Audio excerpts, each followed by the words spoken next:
अस्सलाम वालेकुम स्टूडेंट। आज फिर हम एक अपने नए टॉपिक जो कि बहुत इंटरेस्टिंग टॉपिक है उसके साथ हाजिर हुए हैं और आपको स्क्रीन पे नज़र आ ही रहा होगा कि जो हमारा आज का टॉपिक है वो ईसीजी के बारे में। ईसीजी क्या होती है, किस तरीके से करते हैं, नॉर्मल ईसीजी कैसे होती है, उसकी पहचान क्या होती है, हमें कैसे पता चलता है कि हार्ट में क्या प्रॉब्लम है ईसीजी के ज़रिए, वो सब कुछ हम अपनी आज की वीडियो में देखेंगे। सबसे पहले अगर आपने कभी ईसीजी होते हुए देखी हो तो अच्छी बात है, अगर नहीं देखी तो आप ये इधर पिक्चर पे देख रहे होंगे कि कुछ इलेक्ट्रोड्स हैं जो हमने पेशेंट के चेस्ट पर लगाए हुए हैं। और फिर क्या होता है कि हम इन इलेक्ट्रोड्स के जो कनेक्शंस हैं उन सबको एक मशीन के साथ कनेक्ट करते हैं। उस मशीन के अंदर से फिर पेपर निकलता है और वही हमारी क्या होती है, ईसीजी की रिपोर्ट्स होती हैं। हमने देखना है कि ईसीजी नॉर्मल कैसे आती है, ठीक है, और ईसीजी में ऐसी क्या चीजें आती हैं। ईसीजी में जो हम एक वेव्स जिस तरीके से ना आपको यहाँ पर ये देखें ना, ये वेव्स नजर आ रही होगी, तो इस तरीके से आपको पेपर के ऊपर भी वेव्स नजर आ रही होती हैं। तो हमने दरअसल देखना है कि इन वेव्स का मतलब क्या है, इनके नाम क्या है, वो सब कुछ हम अपनी आज की वीडियो में देखेंगे। तो चलिए स्टार्ट करते हैं अपना आज का लेक्चर। तो हमने सबसे पहले इसको डायग्राम के जरिए से समझना है ताकि ये हमारे लिए बहुत आसान हो जाए और इसके कॉन्सेप्ट हमारे लिए क्लियर हो जाए। तो सबसे पहले हम इसको डायग्राम के जरिए समझते हैं। अब यहाँ पर आप लोग देख रहे हैं कि हमारे पास ये ईसीजी हुई है, हार्ट की ईसीजी हो गई। ये देखें, ये जो हमारे पास हार्ट की डायग्राम आपको इधर नजर आ रही है। तो सबसे पहले हम देखते हैं कि आखिर हमारी ये जो वेव्स हैं, जो आपको ये सारी वेव्स नज़र आ रही हैं, कैसे बनी हैं। तो देखिए, ये हमारा जब हार्ट को हमने दरमियान से काटा है, हमारे हार्ट के जो है वो चार पोर्शंस होते हैं जो आपको पता ही है। जो हमारे पास right atrium, left atrium, right ventricle, left ventricles होते हैं। तो हमने देखना है कि पी वेव कब बनती है। ये जो हमारी पी वेव है, जो कि हमारी फर्स्ट वेव जो ईसीजी पर बनती है, वो हमारी होती है पी वेव। क्यों होती है पी वेव? जब हमारे पास एट्रिया, क्या, एट्रिया कॉन्ट्रैक्ट करते हैं तो हमारे पास क्या बनता है, हमारे पास पी वेव आती है। एट्रिया के कॉन्ट्रैक्ट होने से हमारे पास क्या आती है, ये देखें, ये पी वेव हमारे पास एट्रिया के कॉन्ट्रैक्ट होने से आती है। यहाँ पर मैंने आपको एक और बात समझानी है कि ऊपर समझे नेगेटिव है और नीचे क्या है, पॉजिटिव है। ये आपने, मैंने आपको कहा कि ऊपर नेगेटिव साइन है, नीचे पॉजिटिव साइन है। जब पी वेव हमारे पास बनती है, हमारा एट्रिया कॉन्ट्रैक्ट होता है और एट्रिया जब कॉन्ट्रैक्ट होता है ना, तो वो ब्लड को नीचे भेजते हैं। ब्लड को कहाँ भेजते हैं, नीचे। कहाँ पे, वेंट्रिकल के पास भेजते हैं। तो ये देखें, जब ब्लड को नीचे जाता है तो यहाँ पर आपको पिक्चर के अंदर नजर आ रहा होगा कि ये देखें, पिक्चर के अंदर आपको ये नजर आ रहा है, जो एरो के निशान है वो नीचे की तरफ है। अब नीचे हमारे पास क्या है, आपने यहाँ पर देखा कि नीचे मैंने आपको बताया कि नीचे हमारे पास क्या है, नीचे हमारे पास पॉजिटिव, क्या है, पॉजिटिव साइन है। अगर पॉजिटिव है तो इसका मतलब है हमारे पास पॉजिटिव डिफ्लेक्शन होगी। अब वो क्या होता है, जब हमारी जो वेव है वो ऊपर की तरफ हो तो वो पॉजिटिव होगी, पॉजिटिव डिफ्लेक्शन कहेंगे। अगर वो नीचे की तरफ होती है इस तरीके से तो वो नेगेटिव डिफ्लेक्शन होगी, वो नेगेटिव डिप्रेशन होगी। अब देखते हैं कि अब हमारे पास जब ईसीजी की रिपोर्ट है तो हमने देखा कि पी वेव कैसे बनती है। जब हमारे पास एट्रिया को ट्रैक करता है, ब्लड नीचे फ्लो करता है, जो एरो के निशानात हैं वो नीचे, और नीचे क्या, पॉजिटिव साइन, तो पॉजिटिव तो क्या होगा, पॉजिटिव डिफ्लेक्शन होगी और ये पॉजिटिव हमारे पास वेव बनेगी जिसे हम क्या कहते हैं, पी वेव कहते हैं। अब उसके बाद क्या होता है, नीचे उसके बाद ना हमारे पास, हमने पहले भी देखा है कि हमारे पास एट्रिया से के बाद ऐसे नोड होता है। एट्रिया में क्या होता है, ऐसे नोड होता है जो कि इलेक्ट्रिकल इंपल्स जनरेट करता है। क्योंकि जो ईसीजी होती है ना, वो इलेक्ट्रिकल इंपल्स के बाद जो हार्ट का कॉन्ट्रैक्ट करना है, हार्ट का बीट करना है, उसको ही दिखा रहा होता है।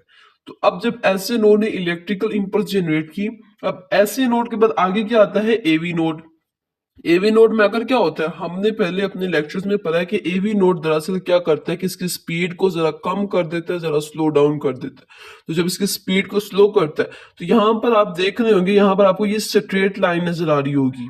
ये जो ईसीजी की रिपोर्ट में आपको जो स्ट्रेट लाइन नजर आ रही है, ये किसकी वजह से, ये एवी नोड की वजह से। अब देखते हैं इतनी रिपोर्ट में हमें क्या पता चलेगा कि कहाँ पर मसला है। अगर हमारी जो पी वेव में कोई मसला हो, पी वेव डबल शो हो रही हो, या पी वेव थोड़ी कम शो हो रही हो, या पी वेव शो हो ही ना रही हो, तो हम क्या कहेंगे कि हमारे एट्रिया में प्रॉब्लम है, एट्रिया की कॉन्ट्रैक्शन में प्रॉब्लम है। लेकिन अगर हमारा जो ये एवी नोड है, यहाँ पर जो हमारे पास जो एवी नोड, ये देखिए दरमियान में स्ट्रेट लाइन है, इसमें अगर प्रॉब्लम हो, इसमें जो डिस्टेंस कम हो, तो हम क्या कहेंगे कि भाई हमारा जो एवी नोड है ना वो सही से काम नहीं कर रहा। ठीक है। अब नेक्स्ट क्या होता है कि हमारे पास एवी नोड के बाद आगे क्या आता है, बंडल ऑफ हिज आता है। बंडल ऑफ हिज इधर चला जाता है लेफ्ट साइड पर, इधर चला जाता है राइट साइड पर। तो हमारे पास क्या होता है, जब ये लेफ्ट पर जाता है राइट पर जाता है, तो अब आप देख रहे हैं कि हमारे पास जो इधर को जा रहा है ऊपर को, इधर को भी जा रहा है ऊपर को। तो ऊपर को जब जा रहा है तो ऊपर क्या है, ऊपर नेगेटिव साइन है। जब ऊपर नेगेटिव साइन है तो ऊपर को जाने की वजह से क्या होगी, नेगेटिव डिफ्लेक्शन होगी। तो इसलिए जो हमारे पास ये वाली है क्यू वेव, जो नेक्स्ट हमारे पास है क्यू वेव, वो नेगेटिव है, यानी वो नीचे को है, वो इस तरीके से नीचे को शो हो रही होती है। ठीक है। अब हमारे पास यहां तक बात खत्म हो गई। अब जब हमारे पास क्या होगा, हमारे पास क्या होगा कि जब लेफ्ट वेंट्रिकल के पास ब्लड आ जाता है, तो लेफ्ट वेंट्रिकल जो है ना वो बहुत तेज जो है वो ब्लड का फ्लो करता होता है। आपको पता है कि जो लेफ्ट वेंट्रिकल्स है ना वो सबसे जो पावरफुल होता है इलेक्ट्रिकल इम्पल्सेस को आगे भेजने में, तो वो पावरफुल होता है। तो यहाँ पर क्या होता है कि इधर ना, आपको अगर मैं ये जूम कर कर दिखाऊं, तो ये आप इधर देख रहे होगे कि आपको एरोस के निशानात नजर आ रहे होंगे। ये देखें, ये जो छोटे छोटे बाइक को इस तरीके से निकले हुए हैं, तो ये किसकी वजह से है, ये लेफ्ट वेंट्रिकल की वजह से। तो फिर इसकी वजह से क्या होता है, हमारे पास एक वेव बनती है जिसे हम कहते हैं Q R S complex. Q R S complex क्या होता है कि क्यू और आर और फिर ये एस, इन तीनों को मिलाकर जो हमारे पास वेव बनती है वो बनती है वेंट्रिकल के कॉन्ट्रैक्शन की वजह से हमारे पास क्यू आर एस कॉम्प्लेक्स बनता है। ठीक है। अब ना उसके बाद क्या होता है, मैं आपको ग्राफ में दिखाती हूँ, लेकिन पहले आप थोड़ा सा समझ लीजिए। उसके बाद हमारे पास आती है टी वेव। टी वेव क्या होती है, जिसको हम रिकवरी वेव भी कहते हैं। देखें, पहले हमारे पास जो एट्रिया था वो डीपोलराइज हुआ। डीपोलराइज के बाद उसने दोबारा फिर पोलराइज होना है, तो हम उसे क्या कहते हैं, रीपोलराइजेशन। रीपोलराइजेशन में क्या होता है कि इसको हम रिकवरी वेव भी कहते हैं। यानी कि आप ये देख लें कि पहले हमारा एट्रिया कॉन्ट्रैक्ट हुआ, फिर एट्रिया ने रिलैक्स होना था। जब एट्रिया रिलैक्स होता है ना तो वो हमारे पास ईसीजी में शो नहीं होता। अब एट्रिया रिलैक्स हो गया, उसके बाद हमारे पास वेंट्रिकुलर कॉन्ट्रैक्शन हुआ, वो ईसीजी में शो हुआ, जिसे हम क्यूआरएस कॉम्प्लेक्स कहते हैं। उसके बाद दोबारा फिर रीपोलराइजेशन हुई, यानी आप समझ लीजिए कि दोबारा फिर जो हार्ट है वो नॉर्मल कंडीशन में आ रहा है, रिलैक्स हो रहा है। इसको तो इसको हम क्या कहेंगे, ये रिकवरी वेव हो रही है। जब वो अपनी नॉर्मल वाली पहली कंडीशन में आएगा तो हम उसे क्या कहेंगे, ये रिकवरी वेव है, जिसे हम क्या कहते हैं, टी वेव कहते हैं। ठीक है। ओके, ठीक है। तो अब आपको ये समझ में आ गई होगी।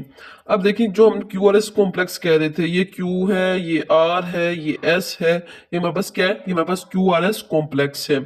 उसके बाद फिर यहाँ पर क्या हो रहा है, यहाँ पर दोबारा फिर जो है वो रिलैक्स हो रहा है, हमारा हमारे पास ये टी वेव बन रही है, जो रिलैक्स होने के बाद बनती है, यानी रिकवरी वेव से, जिसको हम टी वेव को क्या कहते हैं, रिकवरी वेव कहते हैं। अब ना लफ्ज आगे जब हम थ्योरी पढ़ेंगे ना तो आपको सेगमेंट का लफ्ज भी मिलेगा। ठीक है। सेगमेंट क्या होता है, यहाँ पर काफी कुछ लिखा गया है तो आपको अच्छे से नजर नहीं आएगा, इसलिए मैं इसको सबसे पहले रिमूव करूंगा। चलिए जी, ये हमने सब कुछ रिमूव कर दिया। अब जो मैंने आपको कहा था कि यहाँ पर सेगमेंट का भी वर्ड यूज होता है और इंटरवल का भी वर्ड यूज होता है, तो हम उसे देख लेते हैं क्या होता है। ये देखिए, ये हमारे पास क्या थी, पी वेव यहाँ से शुरू होती है। ठीक है। यहाँ से पी वेव शुरू होकर ये देखें, ये ऊपर आर है और यहाँ पर जो आर क्या होती है, यहाँ पर आर शुरू होती है। इनके दरमियान जो ये फासला है, इसी हम क्या कहेंगे, P R interval. Very simple. यानी एक वेव से दूसरी वेव तक जो फासला है हम उसे क्या कहेंगे, इंटरवल। फासला क्या होता है, इंटरवल होता है। और कौन सी वेव, पी और आर के दरमियान, तो इसीलिए हम इसको क्या कह देते हैं, पी आर इंटरवल कह देते हैं। इसी तरीके से ये हमारे पास Q है, ऊपर हमारे पास R है, इधर हमारे पास S है, ये तीन नाम है ना, तो यहाँ पर क्या होगा, ये QRS इंटरवल आ जाएगा। इसी तरीके से ये हमारे पास S है, ये हमारे पास जो है वो T की वेव, ये T इधर लिखा हुआ है, इसका मतलब ये नहीं है कि यहां तक होगा, जहां से T वेव स्टार्ट हो रही है ना, यहां से स्टार्ट हो रही है तो यहां से होगा, तो यहां से लेकर यहां तक हम इसको क्या कहेंगे, हम इसको कहेंगे ST इंटरवल।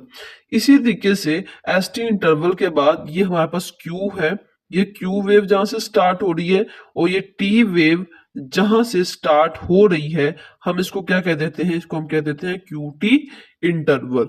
तो आपने ये इंटरवल के बारे में देख लिया, हमने चार इंटरवल की बात की, PR interval, QRS interval, QT interval और ST इंटरवल। अब इसी तरीके से सेगमेंट भी होता है। अब एक हमारे पास होता है पीआर सेगमेंट। पीआर सेगमेंट क्या होगा कि जहां से पी वेव एंड हो रही है, पी वेव जहां से एंड हो रही है, वहां से लेकर जहां से आर वेव शुरू हो रही है, उसको हम क्या कहते हैं, पीआर सेगमेंट। इसी तरीके से जहां से एस वेव खत्म हो रही है और टी वेव शुरू हो रही है, इसको हम क्या कहते देते हैं, एस टी सेगमेंट कह देते हैं। ये था जो हमने डायग्राम के जरिए आपको समझा दिया।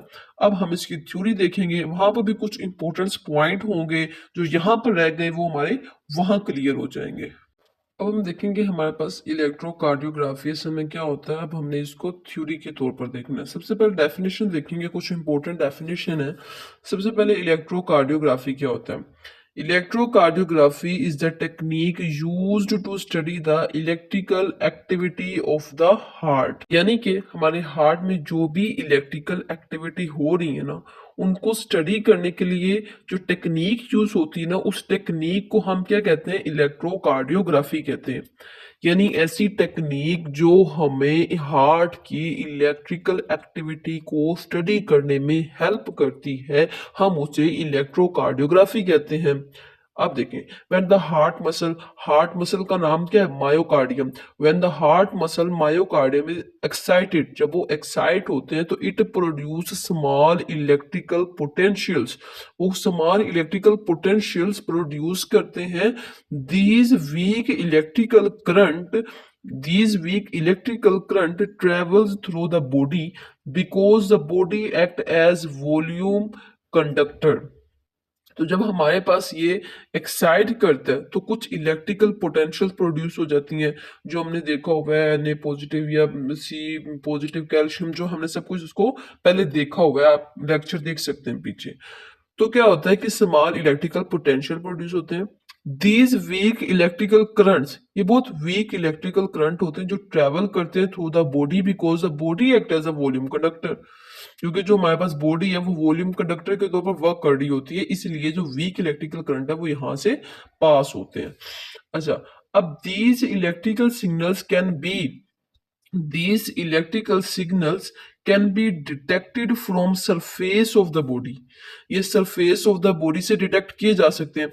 यानी कि जब हम वो इलेक्ट्रोड लगाते हैं ईसीजी करने के लिए, तो वो हम ऐसा तो नहीं करते कि पहले हम यहाँ से ऑपरेट करते हैं, ऊपर से टक लगाते हैं, फिर जो हार्ट के ऊपर जाके इलेक्ट्रोड लगाते हैं, ऐसा तो नहीं है। हम बॉडी के सरफेस के ऊपर इलेक्ट्रोड लगा देते हैं, हम बॉडी के सरफेस के ऊपर इलेक्ट्रोड लगा देते हैं। फिर क्या होता है, हमारे पास वो सिग्नल जो है वो हमारे पास ईसीजी में आ जाते हैं। तो the electrical signals can be detected from the surface of the body using electrodes and recorded as an electrocardiogram. हम इसको कैसे रिकॉर्ड करते हैं, इलेक्ट्रोकार्डियोग्राम यानी ईसीजी। अब ना हमने पहले देखा इलेक्ट्रोकार्डियोग्राफी क्या होता है, इलेक्ट्रोकार्डियोग्राम क्या होता है। आपने ना इसमें जो डिफरेंस है वो बहुत अच्छे से याद रखना है, क्योंकि अक्सर कई दफा ऐसा होता है कि बच्चे कंफ्यूज हो जाते हैं इसके अंदर कि इलेक्ट्रोकार्डियोग्राफी को इलेक्ट्रोकार्डियोग्राम के साथ मिक्स कर देते हैं, फिर इलेक्ट्रोकार्डियोग्राफ के साथ मिक्स कर देते हैं। तो आपने इनका डिफरेंस अच्छे से याद रखना है। तो इलेक्ट्रोकार्डियोग्राम क्या, इलेक्ट्रोकार्डियोग्राफी तो एक टेक्निक थी जिसे इस्तेमाल कर कर हमने देखा कि ईसीजी, हमने देखा इलेक्ट्रिकल एक्टिविटी ऑफ हार्ट। अब इलेक्ट्रोकार्डियोग्राम क्या, वो जो ईसीजी की रिपोर्ट है जो पेपर पर डला हुआ है, वो है हमारे पास इलेक्ट्रोकार्डियोग्राम। वो जो ईसीजी का पेपर है ना, वो हमारे पास इलेक्ट्रोकार्डियोग्राम है। ठीक है। दिस ये अब टेक्निक किसने डिस्कवर की थी? This technique was discovered by the Dutch physiologist. Dutch का फिजियोलॉजिस्ट था जिसका नाम था William Einthoven, who is considered the father of ECG. इसे ईसीजी का फादर कंसीडर किया जाता था। ठीक है। अब आपको इलेक्ट्रोकार्डियोग्राम और इलेक्ट्रोकार्डियोग्राफी में डिफरेंस पता चल गया होगा। अब हम बात कर लेते हैं इलेक्ट्रोकार्डियोग्राफ की। तो इलेक्ट्रोकार्डियोग्राफ इज द मशीन और instrument use to record the electrical activity of the heart. अब जो इलेक्ट्रोकार्डियोग्राफ है ना, वो इंस्ट्रूमेंट है, वो मशीन है, वो डिवाइस है जिसके जरिए हम क्या करते हैं, ईसीजी को हासिल करते हैं। हम क्या करते हैं, जिसकी वजह से हम electrical activity of the heart को रिकॉर्ड करते हैं। तो अब हमने यहाँ पर तीन डेफिनेशन देख ली है। एक इलेक्ट्रोकार्डियोग्राफी, एक इलेक्ट्रोकार्डियोग्राम, एक है इलेक्ट्रोकार्डियोग्राफ। इलेक्ट्रोकार्डियोग्राफी क्या टेक्निक है, इलेक्ट्रोकार्डियोग्राम क्या वो पेपर है, वो ईसीजी की रिपोर्ट है, ये समझ लीजिए। और जो इलेक्ट्रोकार्डियोग्राफ है वो क्या, वो मशीन है, वो इंस्ट्रूमेंट है जिसके जरिए हमने इलेक्ट्रिकल एक्टिविटी ऑफ हार्ट को रिकॉर्ड किया है। अब यहाँ पर ना हमारे पास इलेक्ट्रोकार्डियोग्राम, जिसको हम क्या कहते हैं, ईसीजी भी कहते हैं और ईकेजी भी कहते हैं। तो इलेक्ट्रोकार्डियोग्राम क्या होता है? Electrocardiogram is the graphical record of electrical activity of the heart। वहां पर हमने इलेक्ट्रोकार्डियोग्राम की अच्छे से डेफिनेशन नहीं देखी थी, यहाँ आप देख लें कि इलेक्ट्रोकार्डियोग्राम क्या होता है। Is the graphical record of the electrical activity of the heart that occur before mechanical contraction of the heart. जो अकर होती है, जो हमें मिलती है जब जो हार्ट है ना वो मैकेनिकल कॉन्ट्रैक्ट होता है ना हार्ट, तब हमारे पास ये इलेक्ट्रोकार्डियोग्राम मिलती है। इट रिप्रेजेंट, ये क्या रिप्रेजेंट करती है? It represent the combined electrical activity of all cardiac muscle fibre recorded from the body surface. अब ना हमारी जो बॉडी सरफेस पर जब इलेक्ट्रोड्स को लगाया जाता है ना, तो वो इलेक्ट्रिकल एक्टिविटी को रिकॉर्ड करती है। अब ये नहीं कि सिर्फ एक मसल को रिकॉर्ड करती है, जितने भी कार्डिक मसल्स हैं सबकी इलेक्ट्रिकल एक्टिविटी को रिकॉर्ड करती है। तो वो रिकॉर्ड करके हमारे पास जो पेपर में आया होता है ना, जो उसकी ग्राफिकल रिप्रेजेंटेशन है ना, उसे हम इलेक्ट्रोकार्डियोग्राम कहते हैं। अब आपको ये तीन डेफिनेशंस क्लियर हो चुकी होंगी। हम नेक्स्ट देखेंगे।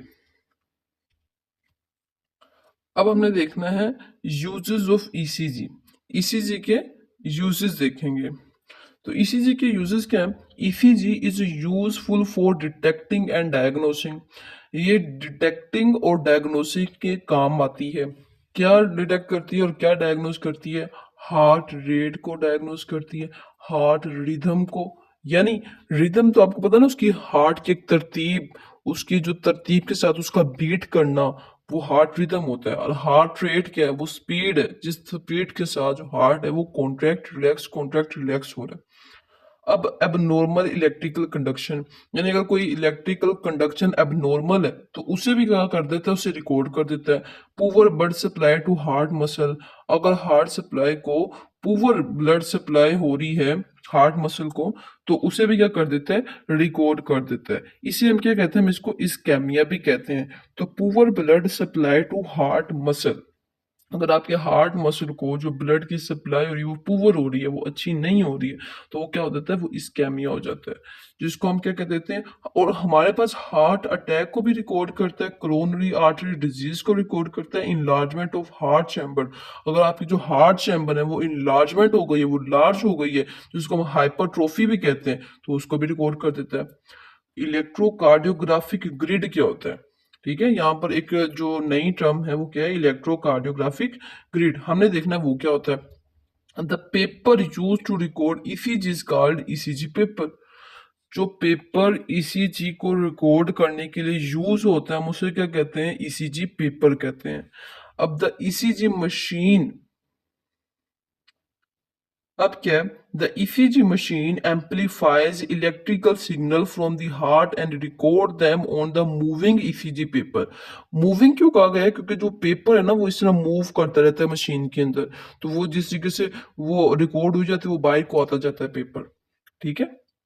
तो the marking lines on ECG paper are called the electrocardiographic grid. अब आपको पता चला कि इलेक्ट्रोकार्डियोग्राफिक ग्रिड क्या होता है, कि वो वाली लाइंस, वो मार्किंग लाइन जो ईसीजी पेपर पर होती है ना, हम उसको इलेक्ट्रोकार्डियोग्राफिक ग्रिड कहते हैं। अब horizontal and vertical lines are 1 millimetre apart. Every fifth line 5 millimetre is thicker. जो फिफ्थ लाइन होती है वो 5 मिलीमीटर थिक होती है। याद रखिएगा, यहाँ पर जो बात हो रही है ना, वो ये वाले ग्राफ की बात नहीं हो रही कि आप समझ रहे हो कि ये ईसीजी के ग्राफ की बात हो रही है। नहीं, ये बात हो रही है कि जिस पेपर पर बना होता है ना, आपने देखा होगा कि इसी के जिससे कि मैथ में होते हैं ना छोटे छोटे बॉक्सेस, बल्कि आपने जब प्रैक्टिकल किया होगा तो प्रैक्टिकल में भी ये देखा होगा। ठीक है, वहां पर इसी के से जो ग्राफ पेपर आप उसे कहते होते हैं ना, ग्राफ पेपर, उसकी बात हो रही है। इसको हम ग्रिड कह रहे हैं, इसको हम कह रहे हैं इलेक्ट्रोकार्डियोग्राफिक ग्रिड। अब समझ लग गई आपको। चल अब नेक्स्ट देखते हैं। अब हमने वो ड्यूरेशन देखनी है, टाइम मेजर करना है, जिसके अंदर हमारे पास क्या होती है, ईसीजी वेव होती है। तो time duration of ECG wave is measured horizontally on the x axis. अगर आप उसको ईसीजी के वेव का टाइम जो मेजर करना चाहते हैं, उसके ड्यूरेशन को मेजर करना चाहते हैं, तो आप हॉरिजॉन्टली अगर देखेंगे तो वो एक्स एक्सिस होता है, और वर्टिकल हमारे पास क्या होता है, वाई एक्सिस होता है। तो सबसे पहले हम एक्स एक्सिस में देखेंगे, वहां पर क्या होता है कि 1 millimetre is equal to 0.04 second, और 5 millimetre is equal to 0.20 second. ठीक है, वो हमने 1 मिलीमीटर आपको देखा ना कि जो ग्रिड्स होती है इलेक्ट्रोकार्डियोग्राफिक ग्रिड, तो उसका एक होता है, एक लाइन है तो 1 मिलीमीटर, दो लाइन है तो 2 मिलीमीटर है, तीन लाइन है तो 3 मिलीमीटर है, चार लाइन है तो 4 मिलीमीटर है, पांच लाइन है तो 5 मिलीमीटर है। ठीक है, अगर 1 मिलीमीटर में कितने होंगे, 0.04 सेकेंड। अगर हमारे पास पांच लाइनें, 1 2 3 4 5, अगर पांच लाइनें हैं तो क्या होगा, 5 मिलीमीटर और 0.20 सेकेंड होगा। 0.04 को मल्टीप्लाई बाय 5 करें तो हमारे पास आता है 0.20 सेकेंड। ठीक है, ये हम वर्टिकल बात कर रहे हैं, इस तरीके से बात कर रहे हैं। ये देखें, इसी के लिए वर्टिकल, यानी आपको एक, आप तो ये सोच रहे हो भाई ये तो हॉरिजॉन्टल हो गया। नहीं, हम ऊपर से बात कर रहे हैं ना, ये 1 मिलीमीटर, 2 मिलीमीटर, 3 मिलीमीटर, इसी के से बात कर रहे हैं हम लोग। ठीक है, तो ये वर्टिकल बात हो रही है। अब ना हम बात करेंगे एम्पलीट्यूड वोल्टेज मेजरमेंट। यहां से हम क्या मेजर करते हैं, एम्पलीट्यूड मेजर करते हैं। यानी ये देखो ना, ये ऊपर को जा रहा है, अब ये जितना ऊपर जाता जाएगा उतना एम्पलीट्यूड होगा। तो इधर से हम क्या मेजर करते हैं, एम्पलीट्यूड मेजर करते हैं। तो amplitude of ECG wave is measured vertically on the Y axis. ये देखो ना, वैसे तो देखा जाए ये वाई एक्सिस है। ठीक है, ये क्या है, ये वाई एक्सिस है, जिसे हम क्या कहते हैं, वर्टिकल कहते हैं। अब क्या होता है कि amplitude ECG wave is measured vertically on the Y axis. तो वाई एक्सिस में क्या होता है कि 1 millimetre is equal to 0.01 millivolt, 5 millimetre is equal to 0.5 millivolt. यानी एक में अगर 0.1 मिलीवोल्ट है ना, तो दूसरे में कितना होगा, 0.5 मिलीवोल्ट होगा। तो ये आप देख लें। उसके बाद हम नेक्स्ट देखते हैं। अब हम देखेंगे कि नॉर्मल वेव्स क्या होती हैं, कि वेव्स ऑफ नॉर्मल ईसीजी, अगर हमारे पास ईसीजी है वो नॉर्मल आई है तो उसकी वेव्स कैसी होंगी। अब आपने इसको ध्यान से देखना, ये इंपॉर्टेंट है, पेपर में आ जाता होता है, नॉर्मल ईसीजी के बारे में पूछ लेते हैं, तो ध्यान से देखिएगा। अब normal ECG consist of waves, complex intervals and segments. जैसा कि हम डायग्राम में देख चुके हैं, segment, interval, complex, waves. Waves भी देख लिया जो हमारे पास कौन सी थी, P Q R S T. Complex देख लिया जो हमारे पास क्यू आर एस कॉम्प्लेक्स था। इंटरवल देख लिए, सेगमेंट देख लिए। ठीक है, तो ये चीजें नॉर्मल ईसीजी में पाई जाती हैं। अब हम देखते हैं, इनमें से एक भी मिस होगी ना तो मतलब क्या है, मतलब ईसीजी नॉर्मल नहीं है। ठीक है ना। तो अब देखते हैं, typical ECG waves recorded in lead 2 are. जो रिकॉर्ड होती है वो क्या होती है, P Q R S and T waves. अब these names were given by William Inthorman, who started naming waves from the middle of the alphabet। इसने middle of the alphabet से इसको नाम देना स्टार्ट किया था, जिसे P Q R S T से स्टार्ट किया था, instead of the beginning। शुरू से करने के बजाय इसने दरमियान से नाम देना शुरू किए थे, P Q R S and T waves। तो इनका कोई मतलब नहीं है, ये सिर्फ waves के नाम है। अब मेजर कॉम्प्लेक्सेस इन ईसीजी। अब जो हमारे पास कॉम्प्लेक्सेस पाए जाते हैं, जो जो होते हैं, एक तो होता है पी वेव। ये एट्रियल कॉम्प्लेक्सेस में क्या होता है, इसमें एट्रिया कॉन्ट्रैक्ट हो रहा होता है, इसलिए हमने इसको क्या कह दिया, इसको हमने कह दिया एट्रिया कॉम्प्लेक्स। क्यूआरएस कॉम्प्लेक्स है, इससे हमने कह दिया इनिशियल वेंट्रिकुलर कॉम्प्लेक्स। क्यों, क्योंकि इसमें क्या हो रहा होता है, वेंट्रिकुलर कॉन्ट्रैक्ट हो रहा होता है, तो ये इनिशियल में वेंट्रिकुलर कॉन्ट्रैक्ट होता है, और जब फाइनल में क्या होता है कि वो रिलैक्स हो जाता है। तो टी वेव क्या है, वो फाइनल वेंट्रिकुलर कॉम्प्लेक्स है, क्योंकि इसमें रिलैक्स हो रहा होता है वेंट्रिकुलर, तो हम इसको क्या कह देते हैं, हम इसको कह देते हैं टी वेव। इसी तरीके से Q R S T ventricular complex, यानी क्यू आर एस क्या था, ये इनिशियल वेंट्रिकुलर कॉम्प्लेक्स था, जब टी भी इसके साथ मिल गया तो अब ये क्यू आर एस टी बन जाएगा, इसलिए हम इसको क्या कहते हैं, हम इसको कहते हैं Q R S T ventricular complex. अब जैसे कि हमने देखा था कि हमारी जो सबसे पहली वेव थी वो थी पी वेव। ठीक है, सबसे पहली जो हमारी वेव थी वो कौन सी थी, वो थी पी वेव। पी वेव क्या थी, हम उसको देखते हैं कि वो क्या है। तो P wave is the first wave of ECG and is positive. ये पॉजिटिव होती है, ये मैंने आपको बताया हुआ है, क्योंकि वो ऊपर को शो हो रही होती है, उसका जो एम्पलीट्यूड है वो ऊपर की तरफ शो होता है लाइन से, तो वो क्या होगी, वो हमारे पास पॉजिटिव होगी। तो पी वेव फर्स्ट भी है और पॉजिटिव भी है। It represent the atrial complex, ये एट्रियल कॉम्प्लेक्स को रिप्रेजेंट करती है, कैसे, क्योंकि एट्रियल कॉन्ट्रैक्ट कर रहा होता है। तो पी वेव के काज क्या होते हैं, P wave is produced due to depolarization of atrial muscle. Atrial muscle के डीपोलराइज होने की वजह से हमारे पास पी वेव शो होती है। अब आप कहेंगे कि हमने तो कहा था कि एट्रियल कॉन्ट्रैक्ट हो तब पी वेव शो होती है, यहाँ पर कह रहे हैं जब एट्रियल मसल डीपोलराइज होते हैं। तो बात सेम ही है, जब जब एट्रियल सिस्टोल को एट्रियल कॉन्ट्रैक्शन कहते हैं और एट्रियल कॉन्ट्रैक्शन को एट्रियल डीपोलराइजेशन भी कहते हैं। तो इसीलिए यहाँ पर डीपोलराइजेशन का वर्ड यूज हो रहा है। तो depolarization spreads from the SA node to all part of the atria. ये जो हमारे पास डीपोलराइजेशन होती है ना, ये फैलती है एसए नोड से शुरू होती है और एट्रिया के तमाम पार्ट्स पर फैल जाती है। अब atrial repolarisation is not visible. Atrial repolarisation मतलब क्या है कि एट्रिया रिलैक्स करना, यानी मैंने आपको ये पहले भी बताया हुआ है कि एट्रिया का रिलैक्स जो करना है वो हमारे पास ईसीजी में शो नहीं होता। तो जो एट्रियल रीपोलराइजेशन है is not visible as separate wave, ये कोई अलग वेव के जरिए हमारे पास नहीं शो होती, because it merge with QRS complex. ये क्यूआरएस कॉम्प्लेक्स में मर्ज हो जाती है, इसलिए ये हमें अलग से दिखाई नहीं दे रही होती। अब जो हमारे पास पी वेव है इसकी ड्यूरेशन क्या होता है, नॉर्मल ड्यूरेशन उसकी होती है 0.1 सेकेंड। एम्पलीट्यूड क्या है, यानी ये जो इसका एम्पलीट्यूड है ना वो कितना होता है, वो होता है 0.1 टू 0.12 मिली वोल्ट, इतना उसका एम्पलीट्यूड होता है। तो आपने देखना है अगर ये 0.1 की बजाय 0.2 है तो ये अब नॉर्मल है। अगर ये इसके दरमियान होने की वजह इसका एम्पलीट्यूड इससे ज्यादा है, 0.14 है, 0.13 है, जितना मर्जी है, इससे ज्यादा है, तो ये क्या, ये अब नॉर्मल है। तो ये चीजें आपको बताती है कि ईसीजी की रिपोर्ट कैसी है। अब इसकी क्लिनिकल सिग्निफिकेंस क्या है कि change in P wave help diagnose heart problem. अगर पी वेव में कोई चेंजिंग होती है तो वो डिजीजेस को, हार्ट की डिजीजेस को डायग्नोज करने में मदद करती है। राइट एट्रियल हाइपरट्रोफी क्या होता है, राइट एट्रियल हाइपरट्रोफी में पी वेव क्या होती है, टोल हो जाती है 2.5 मिलीमीटर से ज्यादा हो जाती है and pointed in lead two, और लीड टू में पॉइंट होती है। लेफ्ट एट्रियल हाइपरट्रोफी में क्या होता है, ये पी वेव टाल, ब्रॉड और एम शेप्ड, ये किस तरीके से एम शेप्ड की बनी होती है, इस तरीके से एम शेप्ड की होती है लेफ्ट एट्रियल हाइपरट्रोफी में। तो अगर आपकी जो पी वेव है वो इस तरीके से होने की बजाय वो इस तरीके से, तो क्या इशू है ना, ध्यान से। ठीक है, ये ईसीजी रिपोर्ट को देखने का तरीका है, ये आपको बताते हैं कि प्रॉब्लम्स क्या है। अब एट्रियल एक्स्ट्रा सिस्टोल में क्या होता है, एट्रियल एक्स्ट्रा सिस्टोल में क्या होता है कि small irregular P wave followed by compensatory pose, यानी जहां पर एक पोज आ रहा होता है ना इस तरीके से, वहां पर भी एक स्मॉल पी वेव बनी होती है। तो इसको हम क्या कहते हैं, ये इसका मतलब है कि हमारे पास एट्रियल एक्स्ट्रा सिस्टोल हो गया, यानी जो हमारा एट्रिया है ना वो एक्स्ट्रा, जो वो कॉन्ट्रैक्ट हो रहा है, जो उसे नहीं होना चाहिए वो एक्स्ट्रा कॉन्ट्रैक्ट कर रहा है, इसलिए हम उसको क्या कहते हैं, एट्रियल एक्स्ट्रा सिस्टोल। इसी तरीके से हाइपरकैलीमिया में क्या होता है कि पी वेव समाल होती है और कभी कभी एब्सेंट भी होती है, या तो समाल होगी बिल्कुल इस तरीके से समाल होगी, इस तरीके से, ठीक है, ये छोटी सी समाल होगी, या वो एब्सेंट होगी, तो हमारे पास हाइपरकैलीमिया होगा। इसी तरीके से एट्रियल फिब्रिलेशन में क्या होगा कि पी वेव बिल्कुल ही एब्सेंट होगी। इसी तरीके से मिडल एवी नोडल राइदम में क्या होगा कि पी वेव एब्सेंट होगी। सीनो एट्रियल ब्लॉक में क्या होगा, पी वेव इन्वर्टेड और एब्सेंट होगी। इन्वर्टेड का मतलब क्या है कि वो उल्टी हो जाएगी, पी वेव इस तरीके से आएगी।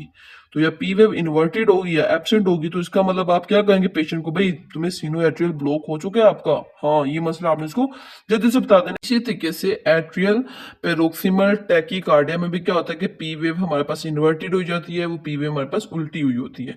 इसी तरीके से लोअर एवी नोडल रिदम में क्या होता है कि P wave appears after QRS complex, यानी हम होता है कि हमारे पास पहले क्यूआरएस कॉम्प्लेक्स शो हो रही है, उसके बाद हमारे पास पी वेव शो हो रही है। तो इसके बाद अगर हमारे पास पी वेव शो होती है तो इसका मतलब क्या है कि हमारे पास लोअर एवी नोडल रिदम, हमारे पास ये वाली डिजीज है। ये कुछ डिजीज थी जो हमने बताई है कि अगर पी वेव में ये वाला मसला होगा तो ये वाली डिजीज होगी, ये आपने याद कर लेनी है। ये आपको ईसीजी को पढ़ने में मदद करेगी, ईसीजी की रिपोर्ट देने में मदद करेगी, आपको जो पेशेंट को बताएगी कि उसे क्या मसला है। ठीक है, ये हमारे सब कुछ था वो पी वेव के बारे में था। अब हम देखेंगे नेक्स्ट जो हमारे पास क्या है, क्यूआरएस कॉम्प्लेक्स। सो ये है हमारे पास क्यूआरएस कॉम्प्लेक्स।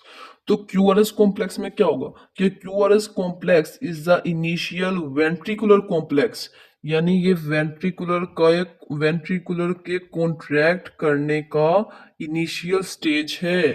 ये वेंट्रिकुलर कॉन्ट्रैक्शन करवाता है। तो Q wave is equal to small negative wave, R wave is equal to tall positive wave, S wave is equal to small negative wave। यानी आप देखें हम इसको क्यूआरएस कॉम्प्लेक्स कहते हैं, लेकिन अगर हम इसे अलग अलग देखें ना तो ये वाली स्मॉल नेगेटिव वेव है, ये जो हमारे पास क्यू है ना ये छोटा सा स्मॉल से ये नेगेटिव वेव है, और जो आर है ये टाल पॉजिटिव वेव है। इसी तरीके से एस वेव जो है वो स्मॉल नेगेटिव वेव है। अब क्यूआरएस के काज क्या है, क्यूआरएस कॉम्प्लेक्स के काज क्या है, तो QRS complex is produced by ventricular depolarization. Depolarization का मतलब कॉन्ट्रैक्शन होता है, ये बात नहीं भूलनी आपने।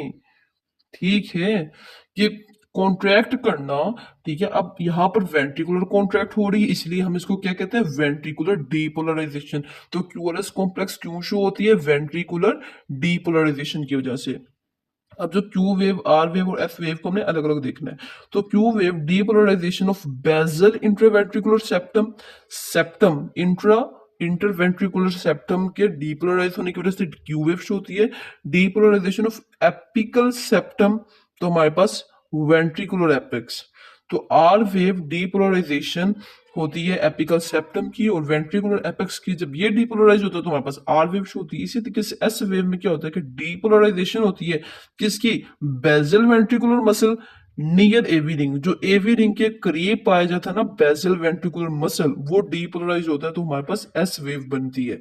यानी अगर यहां पर मसला है या यहां पर मसला है या यहां पर मसला है तो हमारा जो क्यूआरएस कॉम्प्लेक्स है उसमें इशू होगा। तो हम अगर क्यू में मसला है, आर वेव में मसला है, एस वेव में मसला है, तो ये हमें हेल्प कर देती है डिजीज को देखने में कि आखिर डिजीज कहाँ है। अब हमने उसकी ड्यूरेशन देखनी है। तो नॉर्मल ड्यूरेशन क्या है, 0.8 टू 0.10 सेकेंड एक नॉर्मल ड्यूरेशन है। एम्पलीट्यूड क्या है, क्यू वेव का 0.1 टू 0.2 मिली वोल्ट है, आर वेव का 1 मिली वोल्ट है, एस वेव का 0.4 मिली वोल्ट है। ये इसका क्या था, एम्पलीट्यूड था। ठीक है, इसी तरीके से अगर हम देखें एस वेव, तो एस वेव का हमारे पास क्या होता है, large in V1, large in V2, gradually smaller from V3 to V6। Clinical significance देखें ना तो चेंज इंडिकेट हार्ट प्रॉब्लम, इसमें कोई चेंजेस हो तो इंडिकेट क्या करती है, हार्ट प्रॉब्लम को इंडिकेट करता है।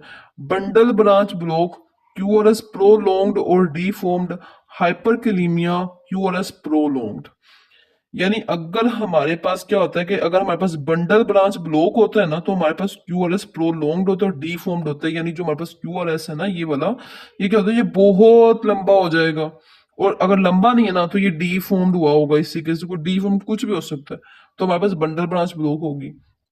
अगर हमारे पास हाइपरकैलिमिया है तो भी ये क्या होगा, ये प्रोलॉन्ग्ड होगा। तो उससे में क्या पता चलेगा कि हमारे पास हाइपरकैलिमिया हो चुका है पेशेंट को।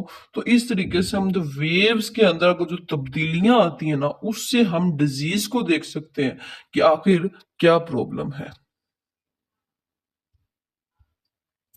अब हम देखेंगे टी वेव।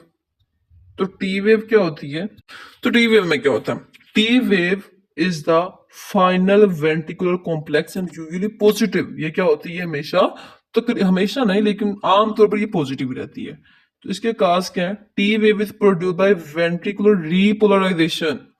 रीपोलराइजेशन का क्या मतलब है कि वेंट्रिकल अब क्या हो रही है, वेंट्रिकल अब दोबारा से रिलैक्स हो रही है।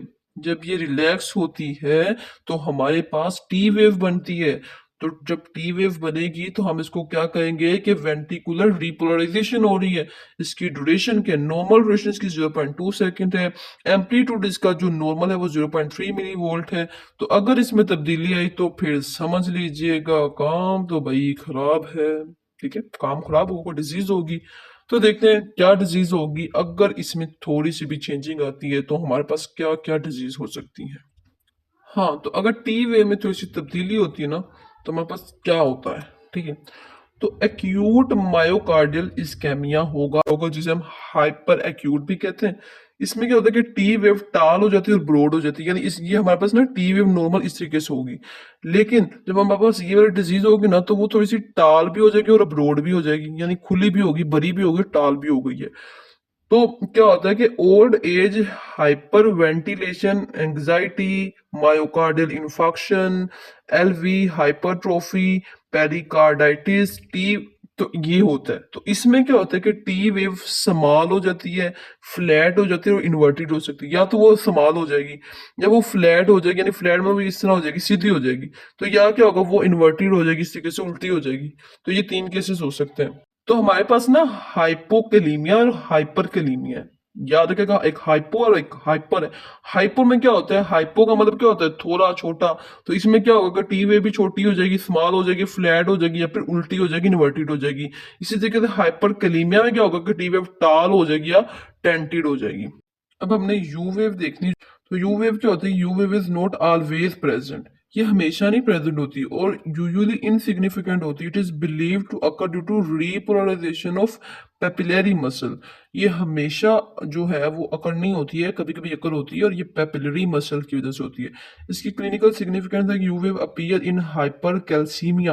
अगर हमारे पास यू वेव अपीयर होती है ना, इसका मतलब है कुछ ना एबनॉर्मेलिटी हुई है।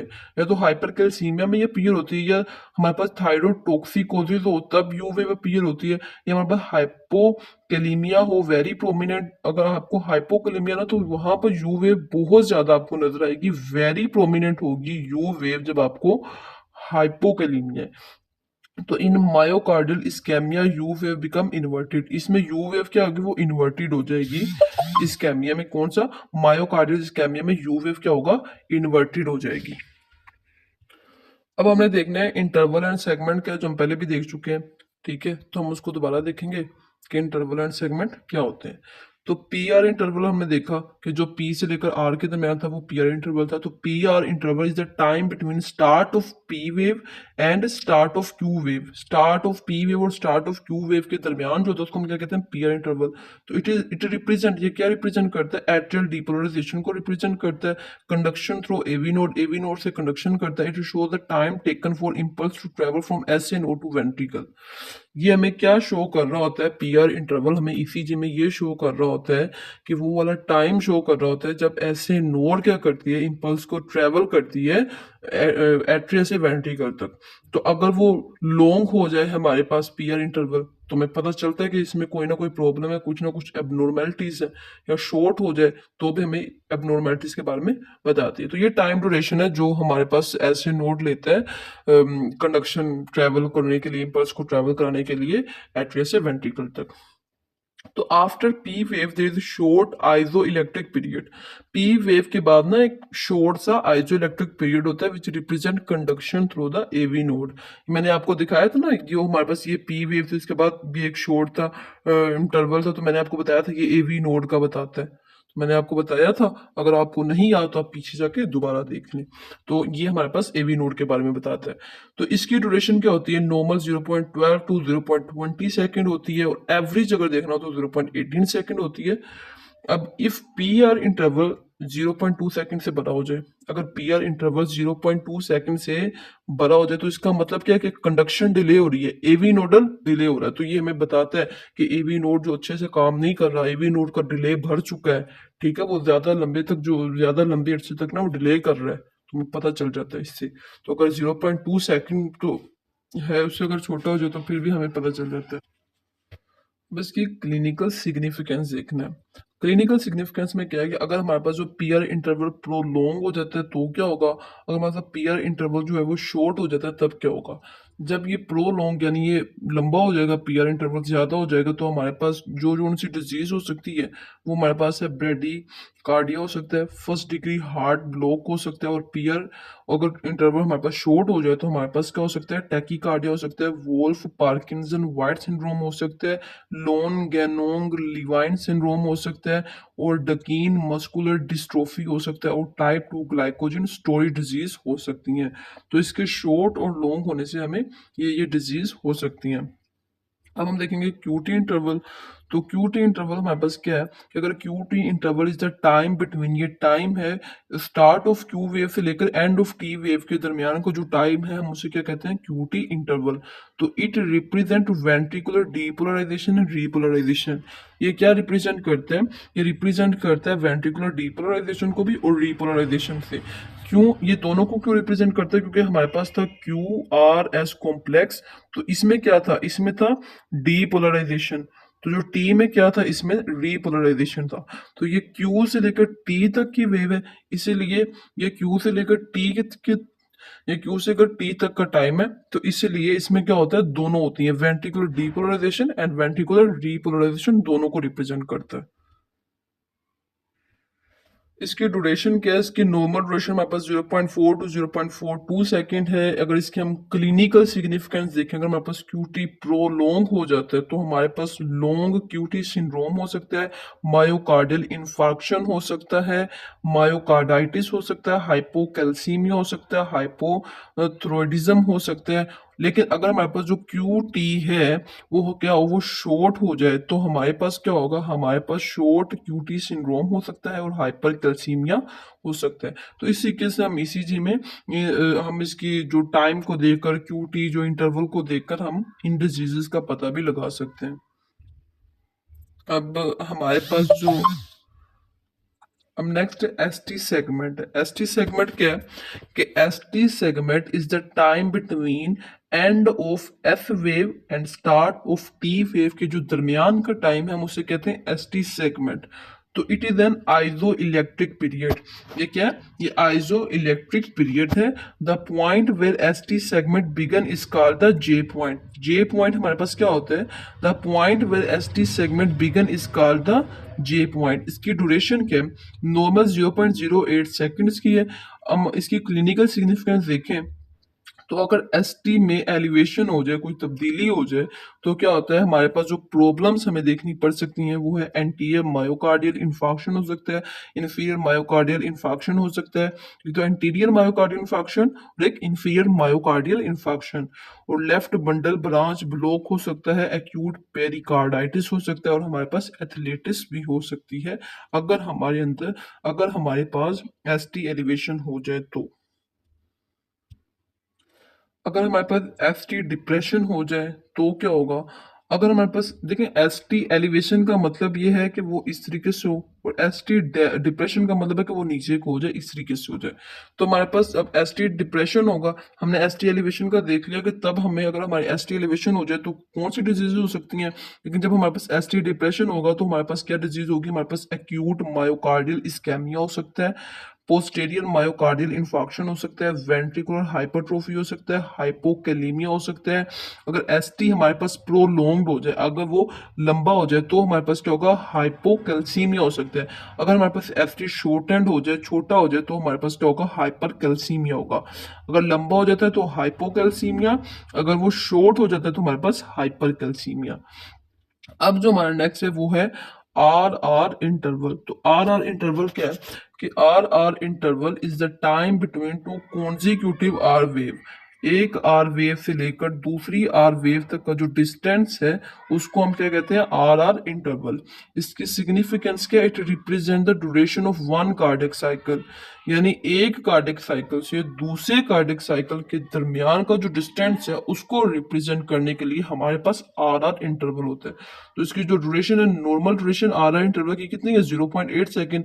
हमने पीछे लेक्चर फर्स्ट लेक्चर में देखा था कि जो हमारे पास एक हार्ट बीट है वो कितने टाइम में होती है, 0.8 सेकंड में। तो ये भी एक हार्ट बीट की बात कर रहे हैं कि एक हार्ट बीट से दूसरी हार्ट बीट तक, यानी एक कार्डिक साइकिल से दूसरे कार्डिक साइकिल तक, हम उसे क्या कहते हैं, आर इंटरवल। ठीक है। आर इंटरवल कहाँ पर यूज होता है? R interval is used, R interval is use to calculate heart rate को कैलकुलेट करने में हेल्प करता है, हार्ट रेट वेरिएबिलिटी को, जिसको हम HRV भी कहते हैं, हार्ट रेट कैलकुलेशन करता है ऑन। तो ये तीनों काम जो है हमारे पास आर इंटरवल करता है। ऑन ईसीजी पेपर में क्या होता है कि 1 thick line 0.2 second, 30 thick lines यानी 6 सेकंड। अगर हमारे पास एक थिक लाइन है ना तो हम उसको कहते हैं 0.2 सेकंड। अगर हमारे पास 30 थिक लाइन होंगी तो उसका मतलब है कि वो 6 सेकंड है। Count the number of R waves in 6 seconds and multiply by 10। आपने क्या करना है कि number of R wave 6 second में गिननी है, उसे 10 के साथ मल्टीप्लाई कर देना है। तो ये हमें क्या देता है? This give the heart rate पर मिनट। ये एक तरीका है कि आपने क्या करना है कि 6 सेकंड में जो आर वेव है ना उसको आपने काउंट करना है। उसको आपने काउंट कर कर क्या करना है, उसे मल्टीप्लाई कर देना है 10 के साथ। तो ये आपको क्या दे देगा? हार्ट रेट पर मिनट दे देगा। तो ECG paper also has special markings every 3 second for convenience. इसके बाद एवरी 3 सेकंड बाद कुछ मार्किंग होती है। तो हार्ट रेट वेरिएबिलिटी HRV को शो करता है। HRV means variation in time between heart beats, यानी हार्ट बीट्स के दरमियान जो टाइम की वेरिएशन होती है ना उससे हम क्या कहते हैं? HRV। In healthy people ECG show small rhythmic changes in R interval. और कोई हेल्दी पर्सन है तो उसमें स्मॉल रिदमिक चेंजेस हो सकती हैं आर इंटरवल में, बिल्कुल स्मॉल, तो इतनी तो चलती हैं। This phenomena is called respiratory sinus arrhythmia. तो इस फिनोमेना को हम क्या कहते हैं? रेस्पिरेटरी साइनस एरिथमिया कहते हैं, जिसे हम RSA भी कहते हैं। तो अब ये हमारी जो लास्ट स्लाइड है इसमें हम देखेंगे जो हमारे पास HRV है ना इसमें तो ऐसी चेंजेस हो जाती हैं, तो ये कोई इतनी बड़ी प्रॉब्लम नहीं होती है। तो during inspiration R interval decrease. Inspiration के दौरान क्या होता है कि आर इंटरवल डिक्रीज कर जाती है, एक्सपायरेशन के दौरान क्या होता है कि आर इंटरवल इंक्रीज कर देती है। तो सिग्निफिकेंस ऑफ एचआरवी के सिग्निफिकेंस के, अगर HRV हमें क्या देता है, अगर HRV हमारे पास डिक्रीज हो ना तो होते HRV डिक्रीज होता है इन मैनी कंडीशन में, बहुत सी कंडीशन में HRV डिक्रीज कर देता है, जो हमें बताता है कि अगर हमारे पास HRV डिक्रीज हो तो हमारे पास कार्डियोवास्कुलर डिजीज हो सकती है जी, हाइपरटेंशन, जैसे कार्डियोवास्कुलर डिजीज हमारे पास हाइपरटेंशन हो सकती है, और डायबिटीज मेलाइटिस यानी शुगर हो सकती है, और psychiatric problems like panic and anxiety. अगर कोई डिप्रेशन में एंग्जाइटी का शिकार है तभी क्या होता है कि HRV डिक्रीज होती है। तो ये हमारे पास ईसीजी थी। अल्लाह हाफिज।